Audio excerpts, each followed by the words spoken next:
Hey, this is Joe at 718 Cyclery and Outdoors here in Brooklyn. Just going through some year-end numbers and want to talk to you guys really quick about what it is I look for year to year and what some of those indicators are. The first thing is overall sales. How much did we sell this year? How much did we sell last year? What did we sell 4 years ago? The second thing is inventory. How much inventory am I hanging on to?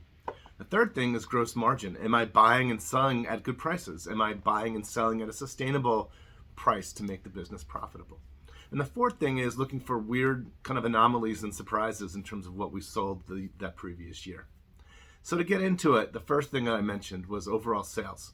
You know, it's really hard in this current climate to really find a baseline as to what the shop is supposed to be. In 2018, we had a big shop, big location, lots of employees, jamming, doing lots of stuff. 2019 is when we started really having some issues with the shop financially, so it was really hard to kind of understand what was going on that year. In 2020, I moved into a new spot by myself. COVID hit, slinging bikes, just craziness, and no way to compare that to the year before.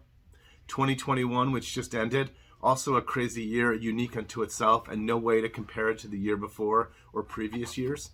So I'm starting 2022 really not understanding what the shop is supposed to be. This is my third year in this lease, and I really don't have a great baseline as to what the shop is supposed to be. You know, in previous years, when we were at our old location for 7, 8, 9 years in a row, you're able to really understand what happens year to year, what happens in the seasons, what does March look like. In my new space and the last couple of years, I have no idea. And that's fine with me. Again, I'm a small situation. I don't have to forecast payroll and staff and employees and those things that are really, really critical to folks' lives. So I really don't have to deal with that, which I'm very lucky to not have to deal with that. Just because of the nature of the space that I'm in and the business that I've become. The second thing is inventory, right? So understanding how much stuff is in this space and what kind of stuff is it? Is it stuff that's dead? Is it stuff that I haven't really sold a lot of?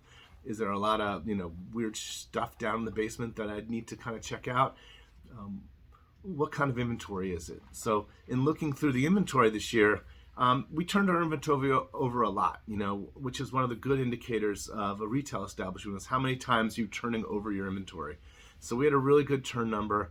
I did notice that we had a lot of inventory kind of locked away as frames. We do a lot of shop builds. So I do have a lot of frames that were kind of part of our inventory and a little bit of a dead inventory. That's not something that's going to sell over the counter. So traditionally we don't really sell our frames separate from our builds. But this year I decided to really just sell those frames and kind of get them in and sell them and kind of make that more fluid and a more fluid piece of our inventory. And that's going really well, by the way. So that's the second thing. The third thing is that overall, that gross margin. Like, what did I buy? How much did I pay for that stuff? And what did I sell? And how much did I sell it for?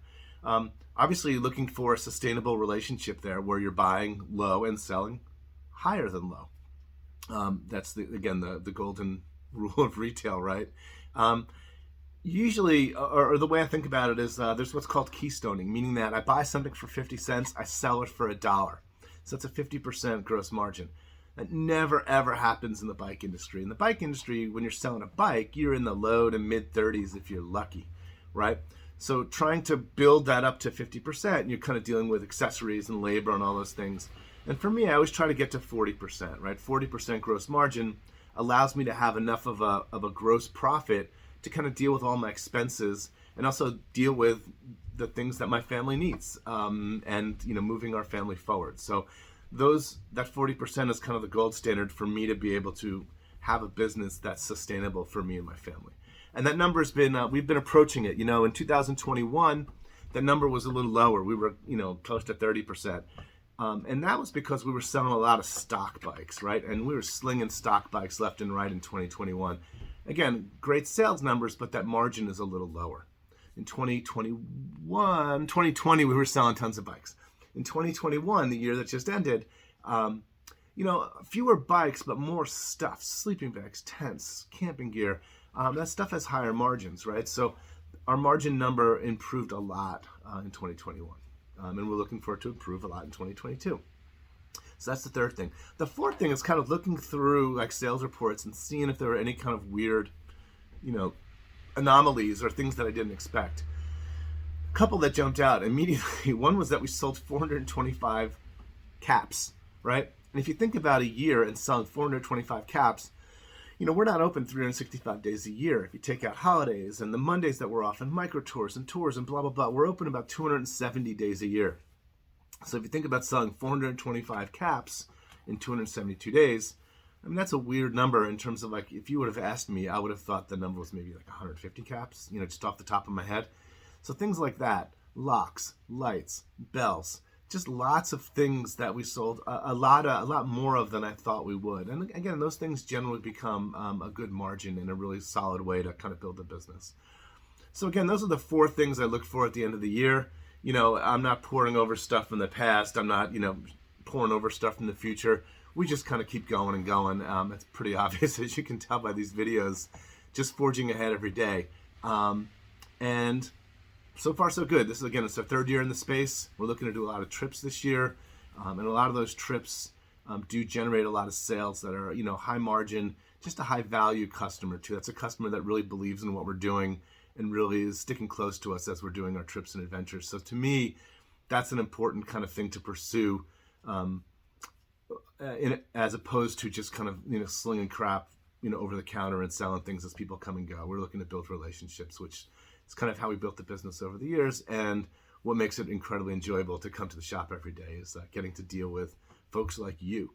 Anyway, thanks again for watching, and subscribe to the channel, all those things that people on YouTube say, subscribe, notifications, it helps us a lot and all that kind of stuff.